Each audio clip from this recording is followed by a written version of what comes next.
Welcome sa bawat isa. Magandang araw muli sa bawat isa. Sama-sama na naman tayo magpuri sa Panginoon. Palakpakan natin si Lord. Sa lahat ng mga nandito at sa lahat ng mga nanonood sa atin online, pagpalain kayo ng Panginoon. Ang topic natin ngayon ay pinamagatan ko po siyang No Free Will in Salvation. Pakiulit niya. No free will In salvation. Alright? Now, ang ating tema, ginawa kong slogan, lahat ng pinili, mananatili. Ulitin natin ha. Sige, sabay-sabay. Ready, go. Slogan natin yan. Lahat ng pinili, mananatili. Alright, amen? Alright, so ang ating paksang talata ay kukunan natin sa Efeso 1:4 hanggang 5. Ephesians chapter 1, verse 4 to 5. Sabi diyan, for He chose us in Him before the creation of the world, to be holy and blameless in His sight. In love, He predestined us for adoption to sonship through Jesus Christ, in accordance with His pleasure and will. So dito natin hihimay-himayin ang pinaka-gist nitong sinasabi dito. Kung ano ba talaga ang gusto sabihin ng Panginoon dito sa atin. As always, ang gusto ko lang po, ang pinaka-goal ko tuwing ako'y magpapahayag ng salita ng Panginoon, ay higit sa mga bagay na matatamo natin materially, physically, kundi mga bagay na hindi kayang arukin basta-basta ng isip ng tao at ng puso ng tao. Ang kailangan lang dito ay pananampalataya, faith, pagtitiwala dahil sinabi ng Panginoon. Parang yung baby, no, yung bata, no, kahit di nila naintindihan ng magulang nila masyado, basta nagtitiwala sila dahil nanay, tatay nila nagsabi. Amen? Hindi arok ng isip ng isang maliit na bata, ang isip ng nanay, tatay, pero dahil sinabi, nagtitiwala, sumusunod. Amen? So pag-uusapan natin ngayon ang pinaka-debatable topic in the whole Bible. Alright? Walang iba kundi ang free will. Ang tanong, what is free will? Ano ba ang free will? Pakibasa po, ayon kay Google muna. Simulan natin kay Google, kung ano ba ang definisyon ng salitang free will. Ready? Go. Free will, freedom of choice, is the capacity of individuals to make their independent choices and control their own actions without being entirely determined by prior causes, fate, or divine intervention. Ang free will daw, o freedom of choice, ay ito yung kapasidad ng mga individual ng bawat tao na gumawa ng independenteng desisyon o choices na hindi sila kontrolado ng anumang ibang outside sources. No? Hindi sila kontrolado o nade-determine ng mga paniniwala o sinasabi ng iba o faith or divine intervention. Pag sinabing divine intervention, ito'y may kinalaman ang Diyos, ang mas mataas na kapangyarihan. So ang free will o freedom of choice ay malayang pagdidesisyon mo. Amen po? Yan ang sinasabi diyan ni Google. Malayang pagpapasya at kakayahan ng mga individual na gumawa ng malayang pagpili at kontrolin ang kanilang sariling mga kilos nang hindi nakasalalay sa mga mas naunang sanhi, kapalaran o pangingialam ng may kapangyarihan katulad ng Diyos. Amen? Sa aking pag-research dito, merong controversy at nakita ko dito na ito palang kontrobersya ng free will ay nagsimula year 100. Ang tagal na. Early church, no? Early church era, year 100 to 300 AD, year 400, puro debate ito. Nandyan sa gitna yung issue na pinag-uusapan at nandoon sa bandang kaliwa, sa may blue na column, yung mga dapat i-resolve, no? Hindi simpleng may free will ba o wala ang tao, kundi gaano kalaya ang tao matapos ang fall. Pag sinabing fall, yung pagkakasala ni Adan at ni Eva. Paano gumagana ang grace? Sino ang unang kumikilos sa kaligtasan? Diyos ba o tao? Ano sa palagay nyo? Ang tao para maligtas, sino unang gagawa? Ang Diyos ba o tao? Okay, Diyos. Amen? Ang sabi diyan, resistible grace ba o irresistible grace? Now, yan ay doctrine theology na dapat pag-usapan sa ibang topic. Hindi natin tatalakayin yan. Ano ang ibig sabihin ng eleksyon? Mamaya ipapaliwanag ko ito sa atin. Kaya hanggang ngayon, maraming evangelical Christians ang nahahati sa issue na ito. Mayroong Calvinist, mayroong Reformed, Arminian, at iba't ibang mga grupo. Yan, ano? So ngayon, anyway, hanggang pagdating ng dito sa year 1500s, dito nagsimula ang Protestantismo no? At dumating ang si Jacobus Arminius, no? Si John Calvin, galing sa kanya yung Calvinism, at saka si Jacobus Arminius, sa kanya galing ang Arminianism. Dito nahahati ang mga born again Pentecostal charismatic churches sa kaisipang ito. Kaya nagkaroon ng iba't ibang mga sekta at relihiyon. So, diyan nagsimula yan. 400 to 500 years ago. So, pinakita ko lang para makita nyo po yung kasaysayan kung paano po yan. Now, sa Bible, punta tayo sa Bible. Kanina galing tayo kay Google, napunta tayo sa history. Ngayon, punta naman tayo sa Bible. Ano ba ang free will ayon sa Biblia? Nung ito po yung research ko, ako po yung nakakuha ng 23 verses sa Bible na patungkol sa free will. At yan po yan, ano? Yan na po lahat yan. Sa Bible, merong 23 different areas sa Bible na nagsasabi ng free will. Alright? So, unang-una sa lahat, free will was intended for man's earthly life affairs. Ang purpose pala ng free will na binigay sa tao ay, ang intention nito ay para lamang sa kanyang buhay dito sa daigdig. Paano niya pangasiwaan, pamahalaan ang creation ni God. Di ba? Yun naman ang utos kay Adan Di ba? No? You rule over the fish of the sea, the animals on the land, no? Ayusin mo yan. At meron siyang kalayaang gawin ang kung ano man ang kanyang maiisip na gawin. No? Ano man ipangalan mo sa mga animals, yun ang pangalan nila. So binigyan si Adan ang tao ng freedom of choice. Alright? So ito daw, number 1, ang free will was intended for man's earthly affairs. Anong sabi diyan sa Deuteronomy 30 verse 19? Israel commanded to choose life or death. So ang free will ay pamimili kung anong gusto mo, mamatay ka o mabuhay ka. Basahin ko Deuteronomy 30 verse 19 to 20. Today I have given you the choice between life and death, between blessings and curses. Now I call heaven and earth to witness the choice you make. Manunood ang heaven kung anong desisyon na gagawin mo. Kung life and death, blessing or curses ba? Oh, that you would choose life. Sana piliin mo ang life so that you and your descendants might live. You can make this choice by loving the Lord your God, by obeying Him and committing yourself firmly to Him. This is the key to your life. Makita mo ang free will ay purpose niyan intended for life affairs. Mabuhay ka ng maganda, maayos sa buhay. No? Kaya kung maghihirap ka, choice mo yon na naghihirap ka. Right? Kung mamatay kang mahirap, choice mo yon. Kung mamatay kang mayaman, choice mo yon dahil nagsikap ka, hindi ka papayag na hindi ka maging successful. Yun, ang free will. No? So, this is the key to your life. And if you love and obey the Lord, you will live long in the land the Lord swore to give your ancestors, Abraham, Isaac, and Jacob. Ito yung promised land. So, number 1 yan, patungkol sa buhay ng tao dito sa lupa. So, ang sabi diyan, this is the key to your life. If you love and obey the Lord, you will live long in the land. Alright? So, patungkol sa buhay. Pangalawa, sa book of Joshua, chapter 24, verse 15, ang sabi diyan, choose this day whom you will serve. Piliin mo kung kanino ka maglilingkod. Basahin ko ang buo yung verse, But if you refuse to serve the Lord, then choose today whom you will serve. Would you prefer the gods your ancestors served beyond the Euphrates?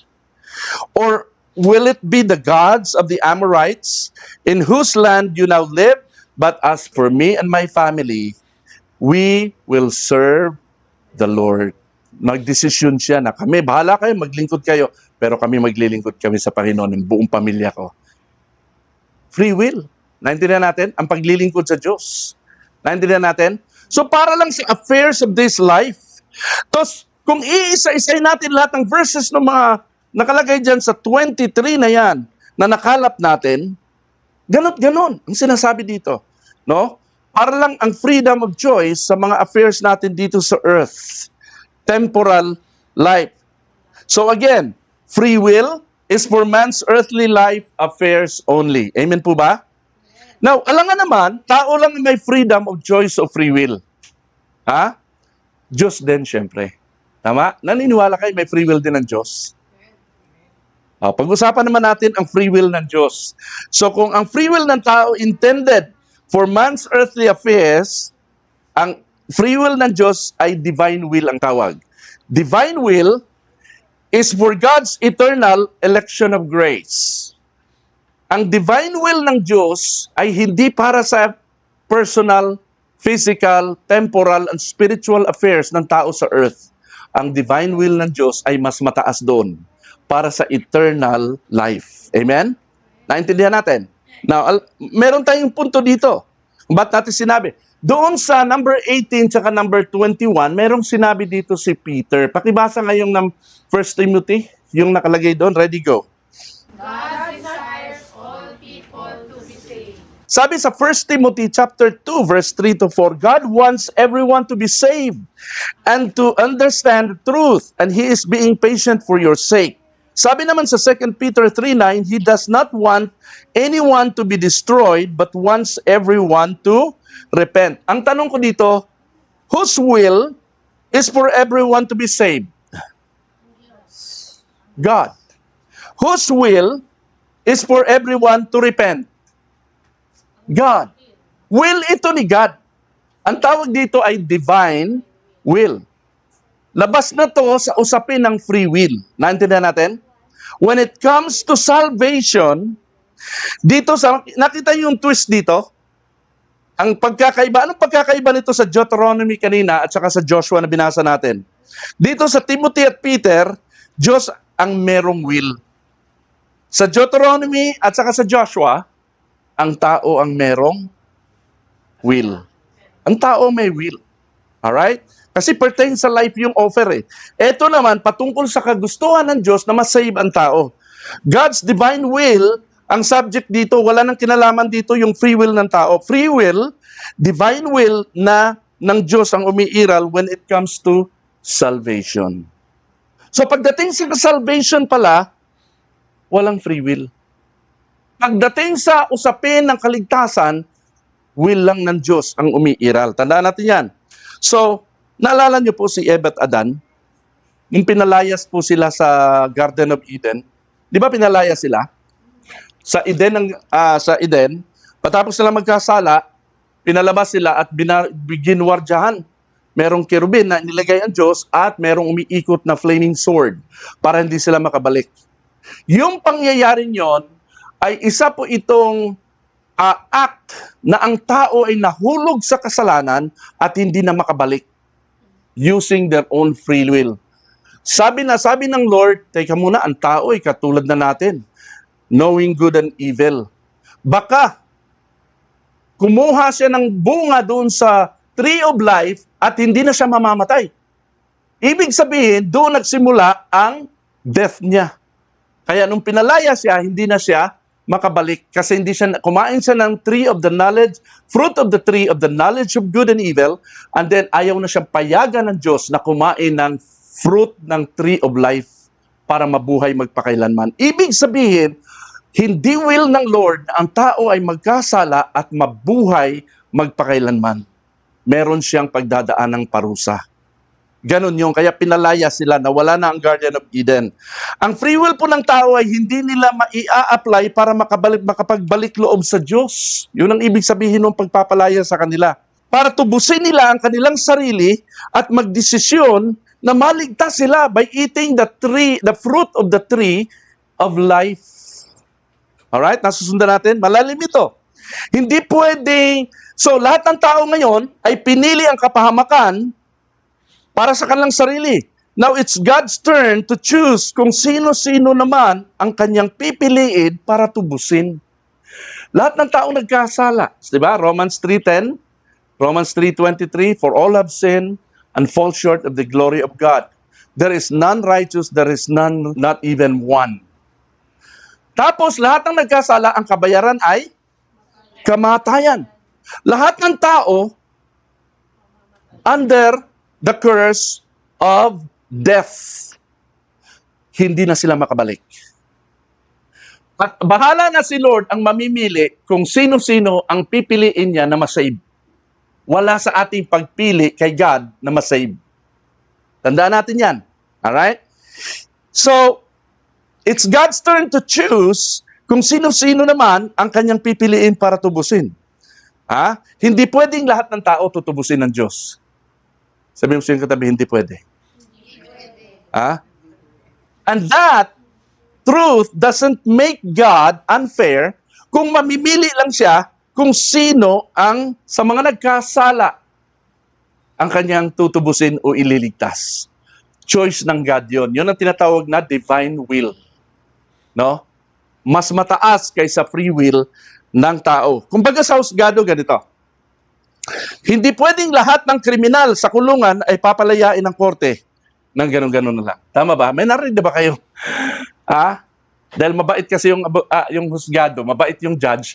Sige nga, lahat na nakakulong dyan na 300, kalsiksika na, palayain nyo na lang yan. Kawawa naman yan. Patawarin na. Pwede ba yon? Hindi. Walang justice doon. Tama ba? Alright. Ganon din si God. Hindi pwedeng, dahil mahal ng Diyos ang taong nilikha niya nagkasala, ay basta na lang iligtas lahat ng tao. Hindi. Mamimili siya kung sino lang ang gusto niyang iligtas. Kung sino lang ang bibiyayaan niya ng kaligtasan. Wala sa kagustuhan ng tao na masave sila, kundi kagustuhan ng Diyos. Ginusto ng taong mapahamak sila, pinili nila sa kanilang free will, ang hindi sumunod sa Panginoon. Ngayon, it's God's time, God's turn, who's gonna be saved? Naintindihan natin? Na marami hindi nakakaintindi dito sa part na to. Ganon din po sa kaso ng mga nagkasala sa Diyos, kailanman hindi ginusto ng Diyos mapahamak ang tao sa kanyang creation. Mahal niya ang tao, siyempre, pansinin niyo po. Nung nagkasala si Adan at Eva, hanggang anong chapter ito sa Genesis? Kailan sila nagkasala? Chapter 2. Chapter 2. Pagdating sa chapter 3, nagharap-harap na sila, nag-hearing na. Eva, ano nangyari? Adan, ano nangyari? Nasaan kayo? Misis ko eh. Si Eva eh. Ano naman ang sabi ni Eva? Si Ahas eh. Nag-hearing sila, nagharap-harap. Nagkaroon kaagad ng solusyon si God. Yung tinatawag na proto-evangelium. Everybody say proto-evangelium. Agad-agad, sa chapter 3, verse 15, nagkaroon ng proto-evangelium. Pag sinabing proto, ito yung kauna-unahang inanunsyo ng Diyos ang pagliligtas niya sa tao. Chapter 3 agad. All the way to the book of Revelation, puro saving grace and mercy ni Lord ang narrative ng buong Biblia. Minsan lang nagkasala si Adan hanggang chapter 2, pero chapter 3 hanggang sa book of Revelation, the entire 66 books of the Bible, no? Puro narratives po of God's saving grace and mercy. Dito pinapakita na ang Diyos, ang will niya ay iligtas ang mga tao. Pero alam niyo po ba, dahil sa free will ng tao, ayaw talaga ng tao. Matigas ang puso ng tao. And for the longest time now in history, God has been very patient in reaching out to humanity, pero matigas ang ulo ng mga tao hanggang ngayon. Ang direksyon ng free will ng tao is not to choose God, but to choose destruction, to choose damnation. No? Katunayan, may kasabihan, kung ano daw yung bawal, yun ang masarap gawin. Tama ba? Kung ano yung bawal, yun ang masarap gawin. Yun ang challenging, yun ang interesting. Kung bawal magnakaw, challenging, masarap magnakaw. No? Kung bawal ang pumatay ng tao, masarap pumatay ng tao. Sino sa atin dito nakaramdam na ng gano'n? Sarap pumatay ng tao. Kung ano yung bawal daw, yun daw yung masarap gawin. Yun yung free will ng tao. Doon patungo sa distraction Ha? So, kaya malinaw na ang free will po, ang nag-udyok kay Cain na gumawa ng masama. Free will ni Cain, ang patayin ang kanyang kapatid, na si Abel. Intindihan natin? Wala pa namang utos noon na bawal pumatay. 'Di ba? So wala pang sinusuway na batas. Pero because of free will, ang tao ay naging masama. Wala, delikado pala yung free will. Ha? Yan pala ang ugat ng lahat ng kasamaan. So, free will din ni Cain, ang sagot-sagutin ng Diyos ng pabalang nung kinumpronta siya ni Yahweh ng Diyos kung bakit niya pinatay si Abel. Dahil dyan, lumabas na tama po ang Calvinistic view o theology about total depravity. Everybody say total depravity. Total depravity. Ano ba yung total depravity? Pakibasa ng malakas is the result, ready, go. Is the result of the fall of man into sin. Every part of human nature, mind, will, and emotions has been corrupted and controlled by sin. Yes. Dahil dyan, kahit daw ang ating mabubuting gawa ay maruming basahan para sa Diyos kasi sobrang corrupted na ang ating buong pagkatao, ang ating inner self. Ang tawag dyan ay total depravity. Wala na tayong kakayahang makabalik. Wala na tayong kakayahang makaahon sa ating kinasadlakan. Yung ating daw human nature, yung ating mind, ang ating free will, ang ating emosyon has been corrupted and controlled by sin. So, dahil po dyan, may batas ang Diyos sa kasalanan at malagim ang pananagutan ng tao sa kabilang buhay. Amen po ba? Ang tao ay nahatulan ng death penalty. Romans 6:23 yan. Ang kabayaran ng kasalanan ay kamatayan. Death penalty, yan ay both physical death and spiritual death. Lahat ay nasa death row ng hatol ng Diyos and we can't help it. And because of our total depravity, hindi tayo makaahon sa kalagayang ganon. Now, itong tanong. May narinig na ba kayong kriminal na nakapiit sa death row ng bilibid na binigyan ng korte ng freedom of choice o free will para umalis sa death row? Mamili ka. Magpapakulong ka ba o hindi? Anong to Nasa death row na ito. Nakakita na kayo nasa death. Ako po ay nag-preach na sa National Bilibid Prison sa Muntinlupa sa maximum area na talagang ang tao doon mukha lang ang walang tattoo. Dito lahat. Puro tattoo. All the way down. No? At lahat sila dyan siksikan at kakatakot sila tignan. No? Meron doong 40 years na, meron doong 60 years na nakakulong, no? Ang tanda-tanda na, pero nandoon pa din, life imprisonment. No? At yung iba sa kanila nasa death row. Nakakulong sila para nakapila sila sa electric chair. So, wala tayong makitang mga taong nasa death row na binigyan ng kalayaang mamili kung sila'y papayag na mabitaw o hindi. Walang ganon. Tama? Ang convicted criminal ba ay may freedom of choice? Merong freedom to choose kung isi-serve niya o hindi ang sentensya sa kanya? Wala. Nasa kanya ba kung magpapabitay siya o hindi? Wala sa kanya. Tama ba? Sino lang ba ang may pwedeng magdesisyon para mapawalang sala, mapalaya ang isang kriminal? Judge. Yung hukom. Tama po? Ang meron lang freedom of choice o free will para palayain ka, hindi ka mahatulan, ay yung may kapangyarihan. Yung hukom. Tama po ba? Ang desisyon, ang freedom of choice ay nasa kataas-taasang hukom lang. Pwede ba makiusap ang kriminal sa hukom? Sige po, ma'am, sir, judge. Tawarin niyo na po ako, hindi na po ako uulit. Magbabagong buhay na po ako. Promise. Pwede ba? Pwede ba siyang Kung humingi siya ng tawad, pwede ba siyang patawarin na lang basta ng judge? May narinig na kayo? Wala. Eh, porke ba nag-iiyak yung tao? Sa altar call.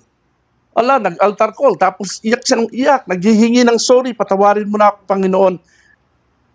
Kahit paulit-ulit niyang ginagawa ang kasalanan, dahil nagsisi siya sa harap ng simbahan, siya ba ay patatawarin na ng Diyos? Hindi. So sa kriminal, ano ang legal remedy ng korte para makalaya siya pansamantala? Bail. Bail bond. No? Piyansa. Alright? Kailangan may tutubo sa kanya, magbabayad ng halaga para makalaya pansamantala. Pansamantala lang. Tama? Habang dinidinig yung kanyang kaso. Ganyan ang Old Testament covenant. Animal sacrifices po noon yan. Ito, no? Nag-aalay sila ng mga animal sacrifices sa kanilang mga daily sins. So, ganun ang Israel sa Old Testament. No? Nagpapatigi sila ng dugo ng mga animals. Alright? Ito ay parang simbolo ng bail bond para matabunan yung kanilang mga pagkakasala. Kaya ginagawa nila to araw-araw eh. Kasi pansamantala lang ito na covering. Hindi ito pambura ng kasalanan. Naintindihan natin? So, parang bail bond po ang Old Testament covenant, animal sacrifices doon. Parang piyansa lang po siya sa mga Israelita. Hindi talaga po ito total justification and purification from their sins. Kaya araw-araw po nila itong ginagawa. Mababasa nyo ito sa Hebrews chapter 10. Pero si Jesus Christ, hindi lang tayo pinyansahan. Kasi po, kahit saang hukuman mo tignan, kahit saang korte mo puntahan, ang death penalty ay walang piyansa. Naintindihan natin?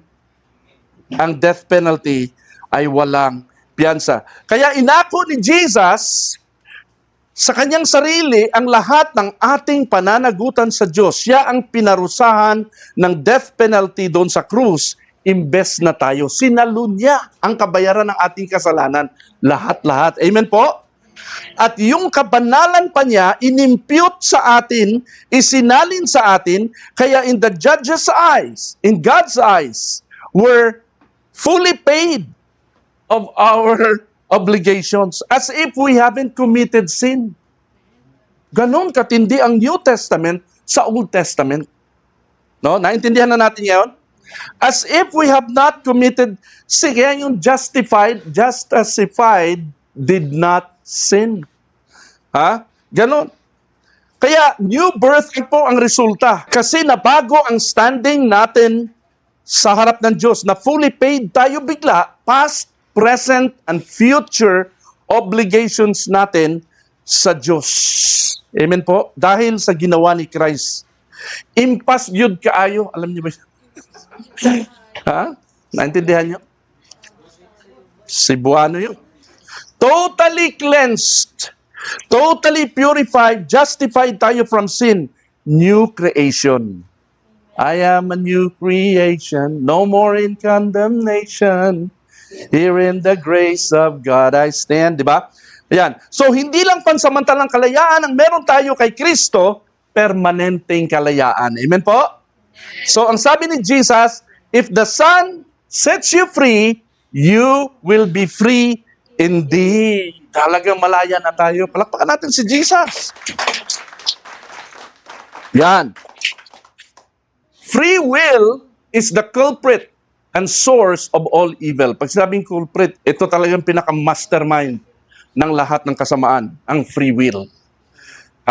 Of all evil. Tingnan nyo, bakit? Si Lucifer, nilikhang banal po yan na anghel. Nasa kanya lahat ng kagandahan, kapangyarihang kalakasan, pero dahil sa free will, nahulog sa kasalanan. Wala pa namang temptation noon eh. Wala pa namang law noon eh. Ba't nagkasala si Lucifer? Oo, sinunod niya yung kagustuhan niya, yumabang siya, etc. Free will niya yun, nahulog sa kasalanan. Si Eva at Adan, nilikha pa man din sa larawan ng Diyos. Perpekto, walang kasalanan. Wala silang dugong makasalanan na nananalaytay sa kanila dahil sila ay nililok mula sa alabok. Hindi sila ipinanganak. Naintindihan natin? At they were created in the image of God, nahulog sa kasalanan because of freedom of choice. Naintindihan natin? Free will. Si Cain, wala pang batas nung araw. Wala pang 10 commandments. Wala pang bawal pumatay. Pero by free will, pinatay niya kanyang kapatid. Now, lahat ng mga taong sumunod, ang buong sangkatauhan, kaya ginunaw ng Diyos ang buong mundo sa magitan ng baha. Noong panahon ni Noe, ay dahilan bumulusok na sa kasamaan at kasalanan ang buong sangkatauhan. Amen po ba? Itong free will na ito ay delikado ito kapag i-apply mo sa salvation. Maraming mga nagtuturo na kaya daw naliligtas ang tao by their own free will. May laya kang tanggapin si Jesus o tanggihan si Jesus. Parang sa'yo nakasalalay ang pagliligtas ng Diyos sa'yo. Ang free will po ay hindi para sa eternal life, kundi para sa temporal life only. Nasusundan natin. Alright? So you're learning a deeper knowledge of God's Word ngayon. Now, everybody say this with me. No free will in salvation. No free will in salvation. Because of free will, mankind became evil even before there was any law. Amen? Nasusundan natin? Yan. So there's no free will in salvation. When it comes to salvation, just salvation, in-override ng Diyos ang malayang pagpapasya at pagpili ng tao sa kanyang kaligtasan alang-alang kay Jesus Christ. Bakit? Sapagkat alam ng Diyos ang kahinaan ng pasya ng tao. Alam ng Diyos ang total depravity ng tao. Kaya madali niyang piliin ng Diyos, no? Alam niyo, invite tayo ng maraming tao sa labas, no? Punta kayo dito, bibigyan ko kayo ng tig-isang sakong bigas. Makinig lang kayo ng preaching ng Word of God. Ay, puntahan yan. Sigurado. At kung anong sasabihin mo, maniniwala yan kasi may isang sakong bigas. Naintindihan natin. Pero madali, by their free will, madali rin silang bumitaw. Naalala yung panahon ng Jesus Christ, buntot ng buntot ang mga tao dahil nagpapagaling siya, may mga milagro eh. Pero nung hindi na nagmimilagro si Jesus, wala nang sumunod sa kanya. Antindihan natin? Ganun ang tao. Madaling bumitaw. Madaling piliin ng Diyos. Madali rin siyang bumitaw. Mawawala ang kaligtasan at mauuwi lang sa wala ang priceless redemptive work of God's Son sa krus. Kapag ito ay isinalalay, ang kaligtasan sa free will ng tao. Tama ba? Nasusundan niyo ako? No way. Hindi papayag si God na ang ginawa ni Christ sa krus ay mauuwi lang sa wala because of man's free will. Ang creation, ang old creation, ay nauwi sa wala. Grabe, sabi dun sa Genesis chapter 6, I regret that I created man. Sabi ni God, sa galit niya, sa sobrang sama ng tao, tinawag niya si Noe, babahain ko ang buong mundo, gumawa ka ng barko. Lahat ng tao dito, pati mga hayop, ay uubusin ko. Nagalit si God. That was the old creation. Sa new creation, in Christ, wala ng free will. Amen? Para siguradong ang tao ay hindi na magpa-backslide. Alright? Kawawa naman si Jesus kung dahil lang sa free will ng mga taong walang kwentang tao ay masasayang ang pinaghirapan niya sa Kalbaryo. Amen po ba? Kaya hindi pumayag si Lord na ang free will ay mangingialam sa new creation. Only Christ does the new creation. Free will is the culprit. Everybody say culprit. Culprit. And source of all evil. So, lahat yan ay dahil sa freedom of choice ng tao. So this time, para masiguro mismo ng Diyos ang perfect success ng redemptive work ng kanyang anak sa krus ng Kalbaryo, hindi na mawawala ang kaligtasan ng mga tinubos ng dugo ni Jesus, minabuti ng Diyos na hindi isalalay sa tao ang pagpapasya sa kaligtasan. Kaya salvation is not by free will. Nasusundan natin, make sense? Amen. Now, sabi sa Romans 9:15 hanggang 18, pakibasa. Ready? Go. For God says to Moses, I will show mercy to anyone I choose, and I will show choose. So it is God who decides to show mercy. We can neither choose it nor work for it. So you see, God chooses to show mercy to some, and He chooses to harden the hearts of others so they refuse to listen. Kaya pala nagmamatigas ang mga unbeliever kasi pinatitigas din sila ng Lord. Kapag tigasin ko ang puso mo para di ka manampalataya kay Jesus, kung delikado to. Siya ang pumipili kung sino ang maliligtas.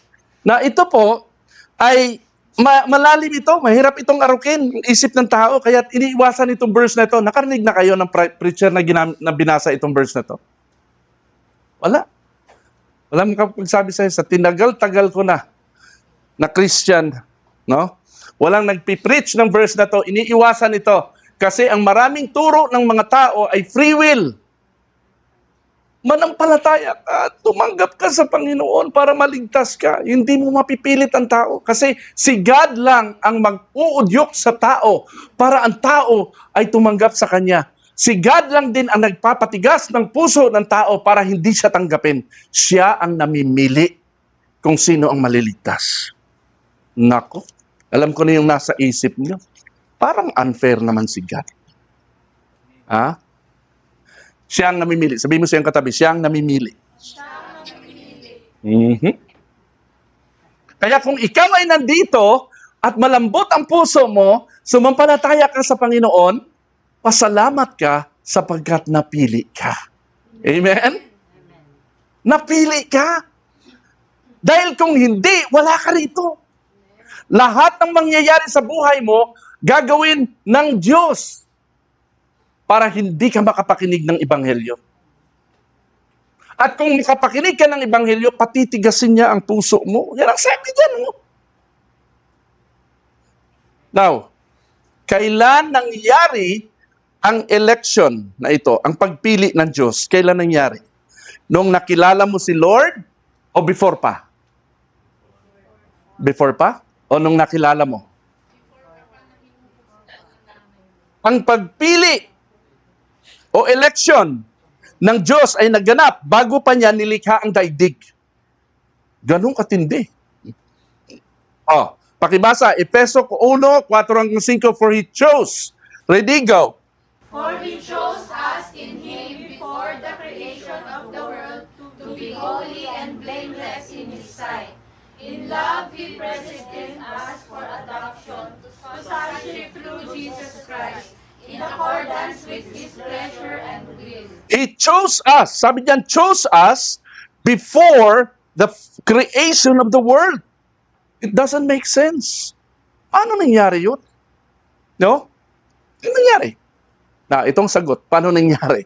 Na ang pagpili ng Diyos ay bago pa niya create ang earth, ang buong creation, napili ka na before ka pa isinilang. Paano nangyari? Unang-una, itong paliwanag ko dyan, ha?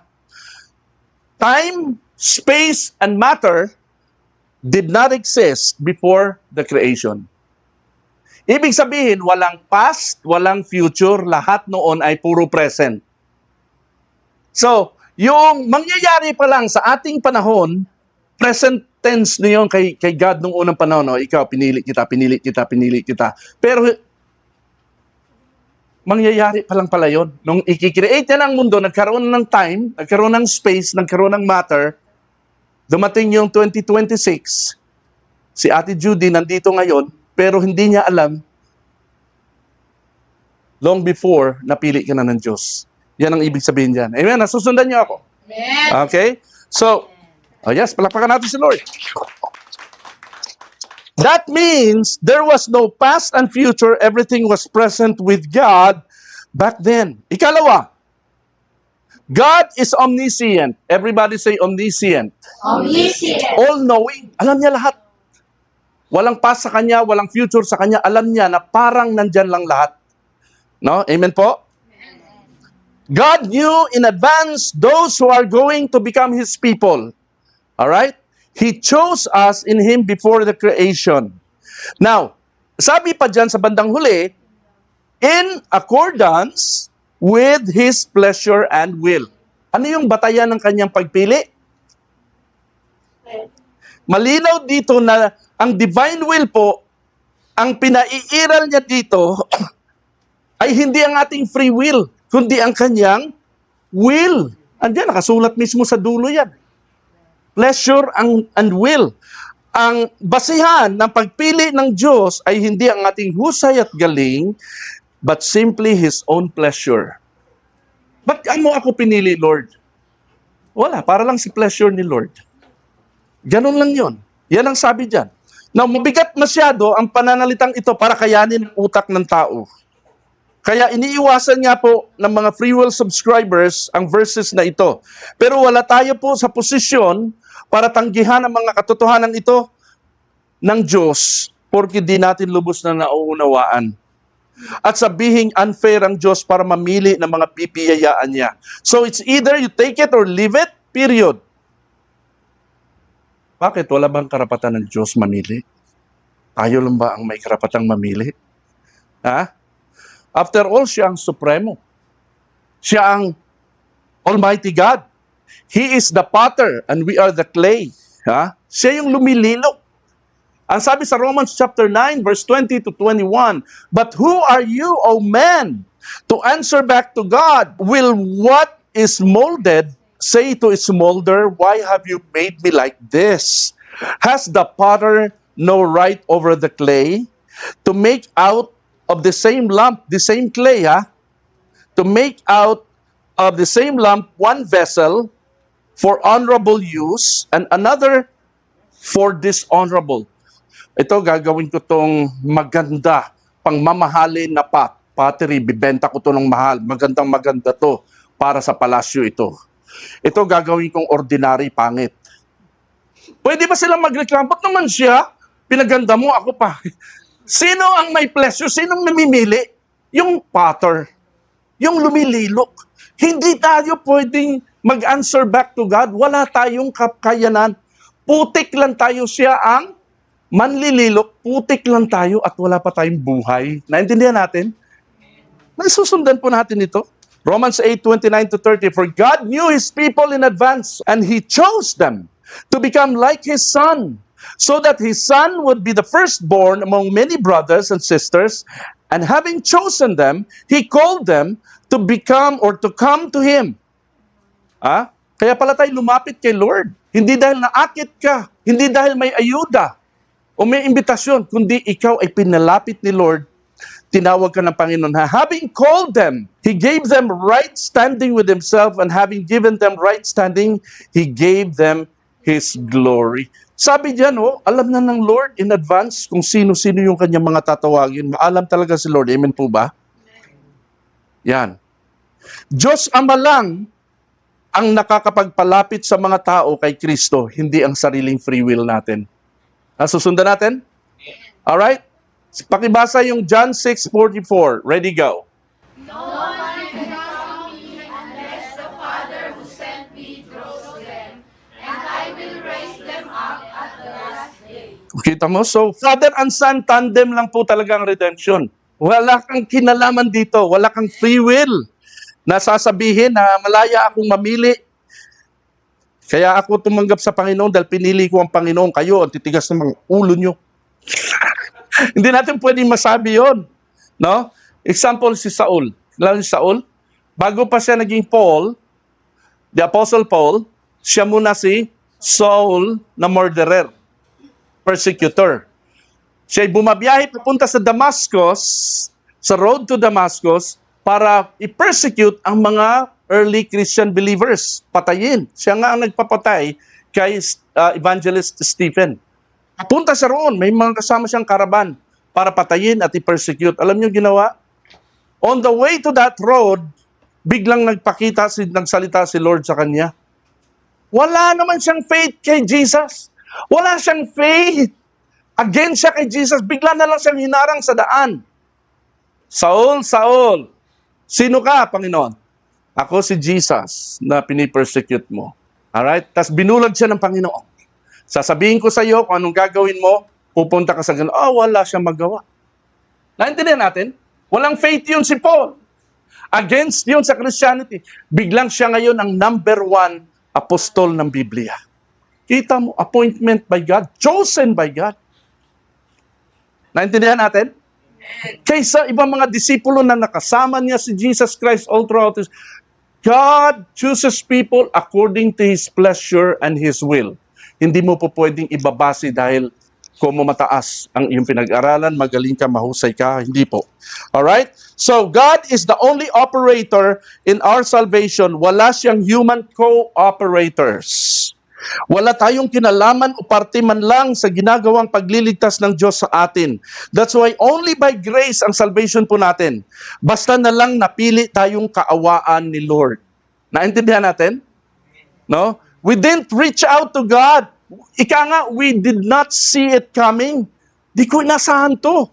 We didn't reach out to God. He reached out to us. We didn't find God. He found us. Amen? May mga tao po nagsasabi, I found God. I met Jesus. Hindi po. We did not meet Jesus. Jesus met us. Naintindihan natin? Mas malalim po ito na understanding. Dapat makikita nyo ha. Marami pong mga kukontra dito. But this is the truth according to the Bible. Pwede mong sabihin po ito, nang swerte ko naman, napili ako. That's actually a valid, simple way to say it. No? Wala namang swerte, malas sa Panginoon eh. No? Pero pwede mong sabihin nyo, kasi wala kang kamalay-malay, ba't ako nandito? Kaya nga nabuo yung kantang, Why have you chosen me? Out of millions, your child to be. Alright? Why? I don't know. I don't understand why. Sabi ng Bible, because of His pleasure and will. Napili ka lang niya. Amen. Amen po? Alright. Now, basa nasa baba. His disciples, ready, go. His disciples came and asked him, Why do you use parables when you talk to the people? He replied, You are permitted to understand the secrets of the kingdom of heaven, but others are not. Oh, kita mo? Ang bigat niyan.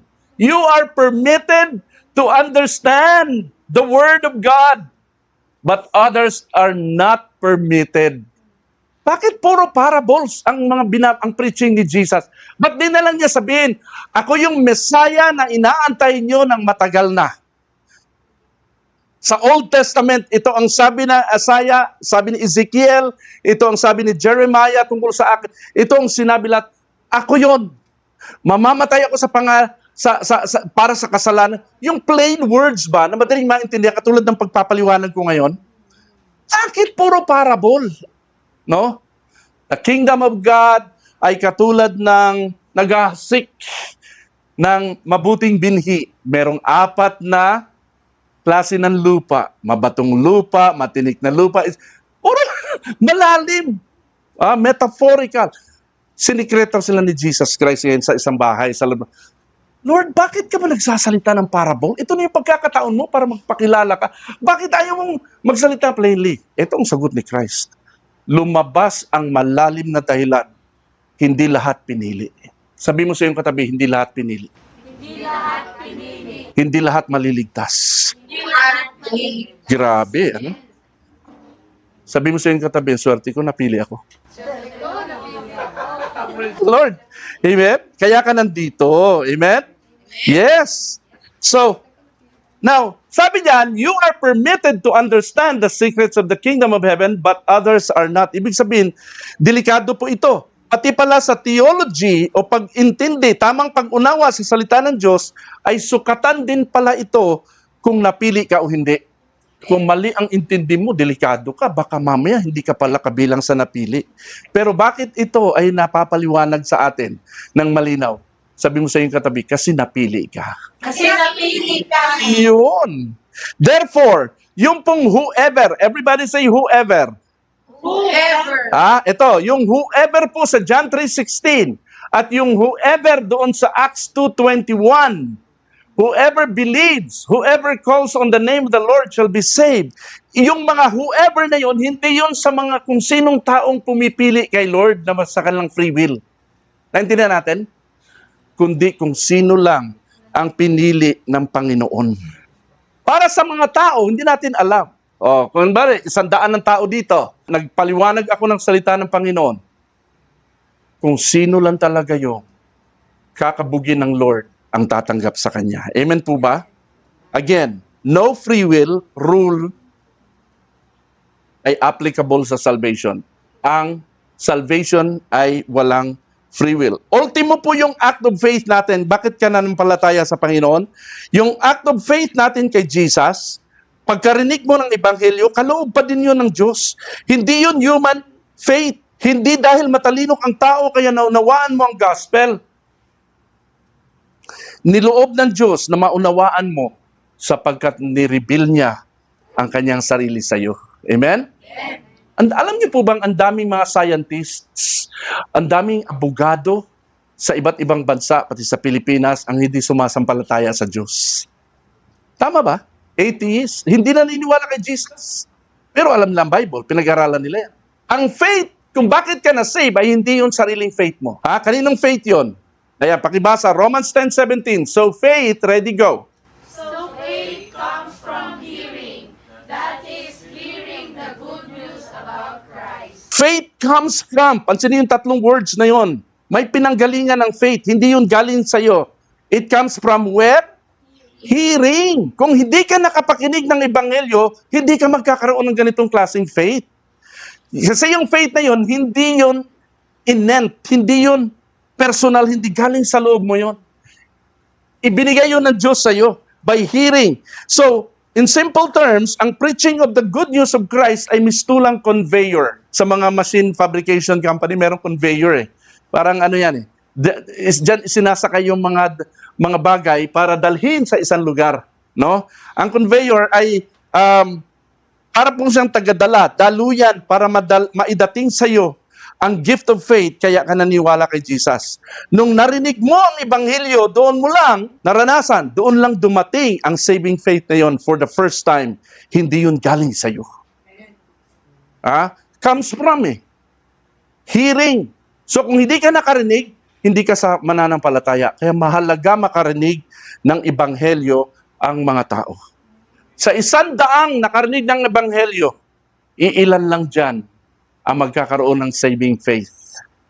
Nasusundan natin?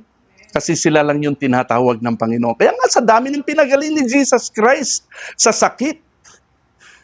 Pagdating sa dulo, 12, nauwi lang sa 12 ang nagpatuloy sa Panginoon. Amen?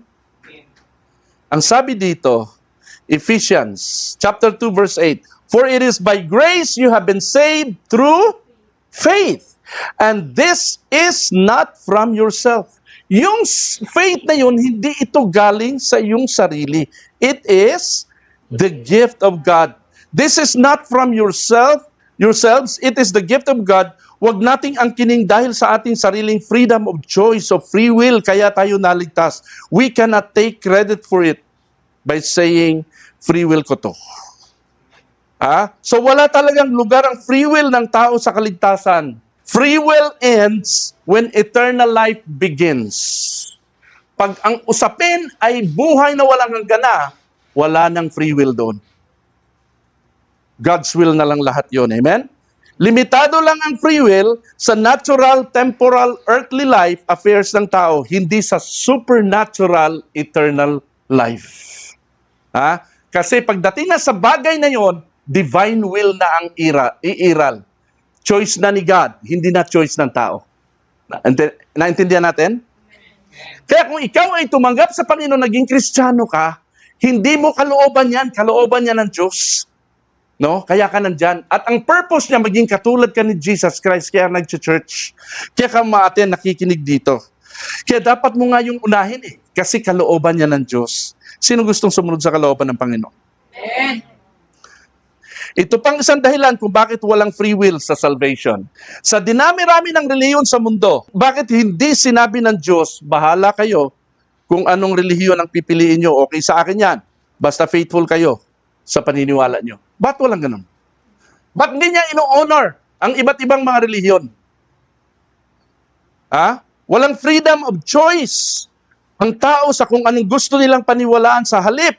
Inubligan niya ang bawat isa na kay Jesus Christ lang sasampalataya para marating ang Ama. Amen po? Pakibasa itong John 14:6. Ready, go. Jesus told him, the way, the truth, and the life. No one comes to the Father except through me.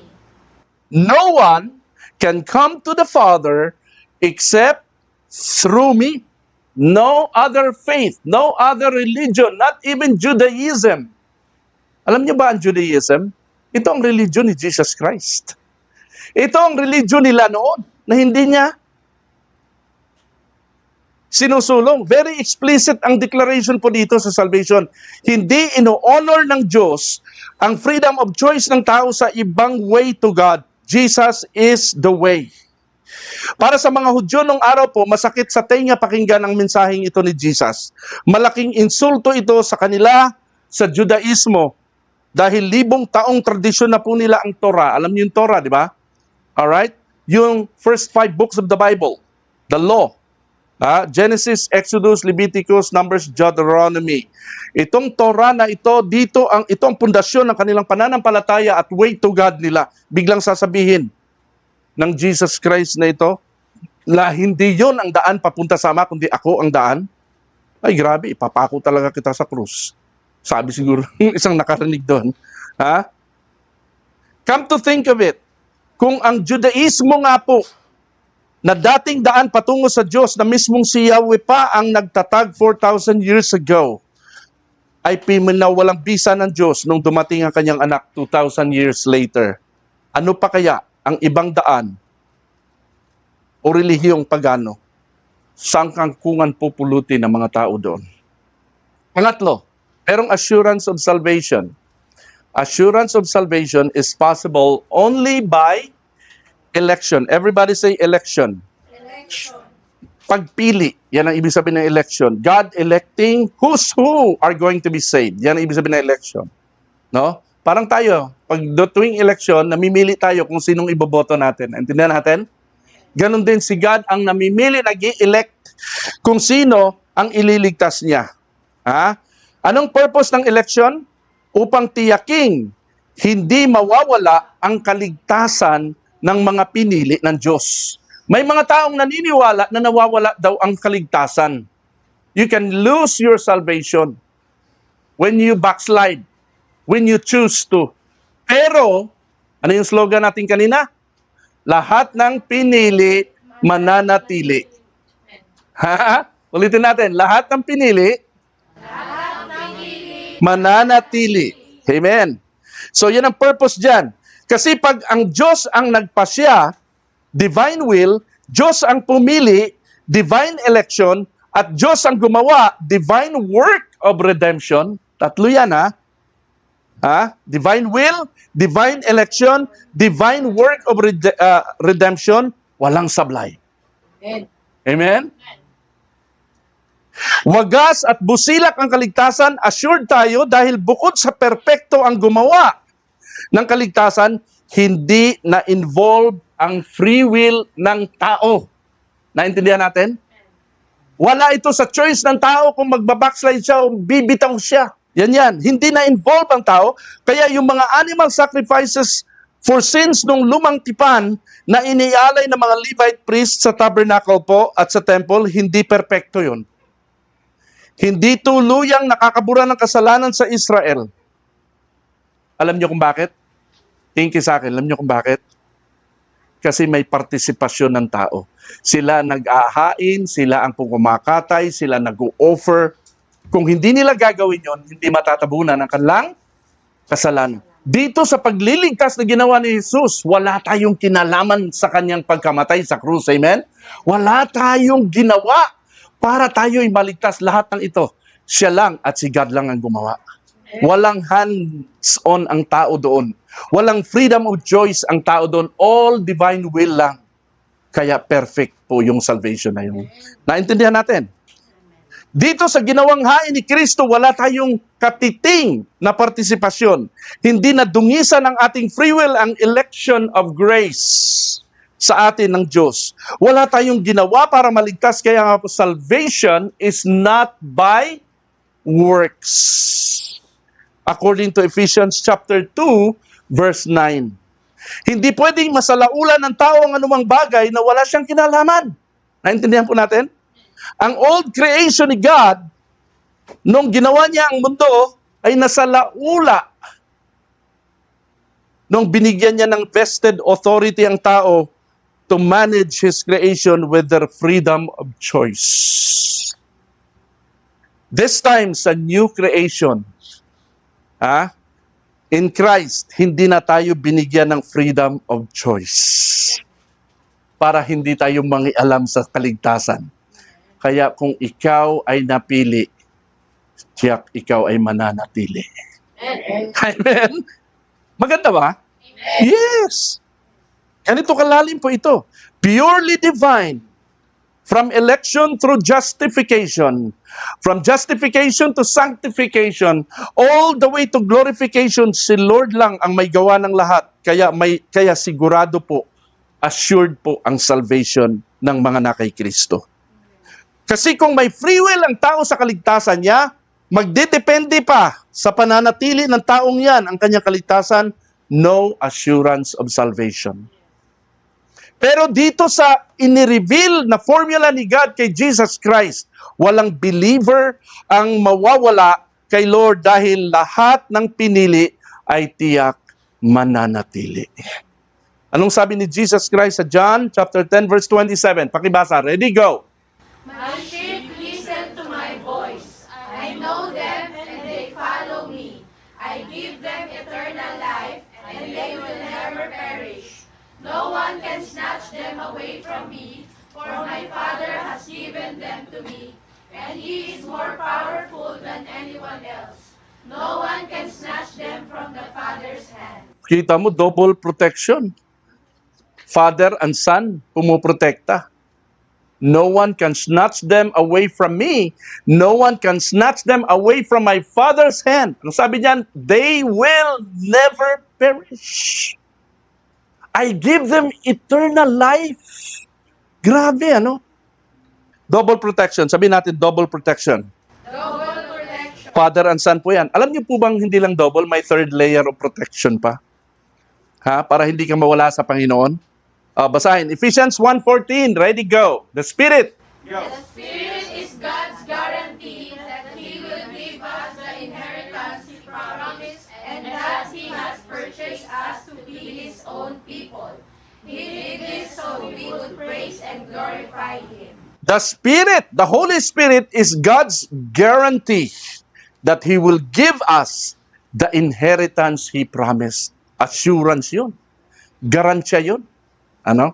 Napakaganda nun. Amen? Nung hindi ko pa nabilhan ng insurance yung sasakyan, kakaba-kaba ako. Wala akong garansya eh. Pero noong yun ay nalagyan na ng insurance, peaceful ng mind ko. Amen? Ganun na ganun. Nung nakilala ko si Lord sa aking puso at sa aking buhay, wala na akong tanong-tanong. Tahimik na ako. Guaranteed na aking salvation. Dahil hindi naman akong gumawa ng salvation ko eh. Amen? Si Lord. Mas okay si Lord kaysa akin. Kaya sure ako. Amen? So review tayo. Review. Tapos na tayo. Everybody say, no free will in salvation. No free will in salvation. Bakit? Tatlo yan. Free will was intended for man's earthly life affairs only. Number 2, divine will is for God's eternal election of grace. Number 3, assurance of salvation is possible only by election. Grabe, ano?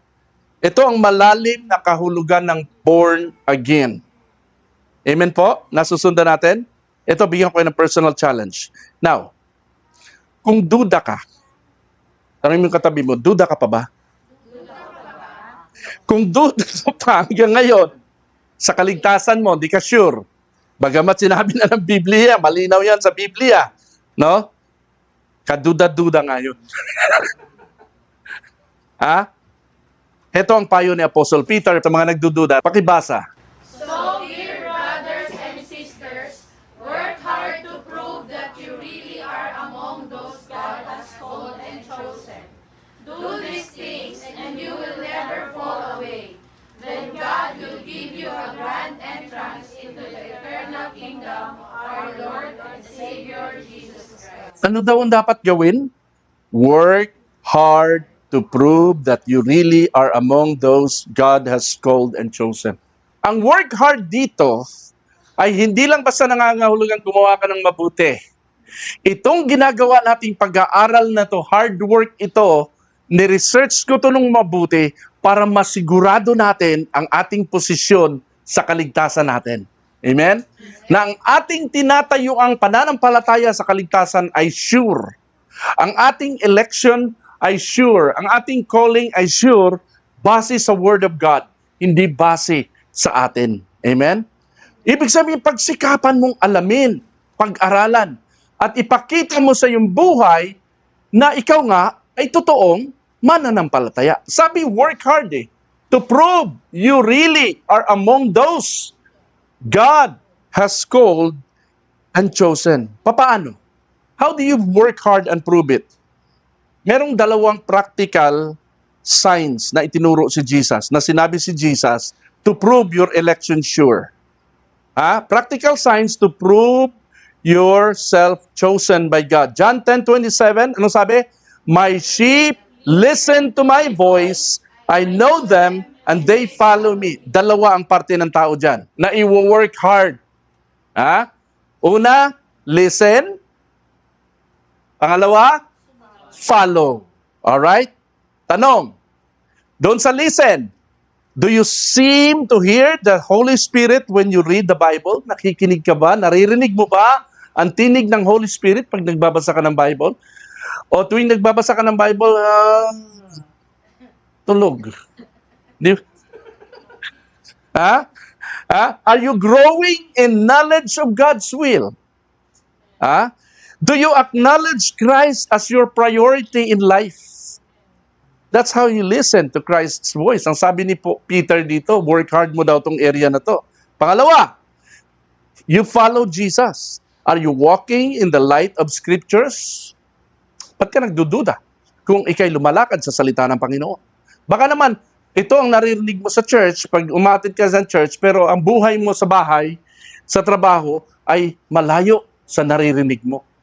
Sabi dito, follow Letter B, do you love to be where Jesus is? Saan ba si Jesus? Di ba sa mga ganitong gathering, nandito si Lord? Sa ministry, nandito si Lord? Gusto mo pa dito? O bored ka sa mga ganito? Do you obey Jesus instead of your flesh? These are the things na itanong mo, bakit ka nagdududa sa salvation mo when in fact God already declared it and did it for you. Amen po? Ulitin natin. Lahat ng pinili, mananatili. Lahat ng pinili, mananatili.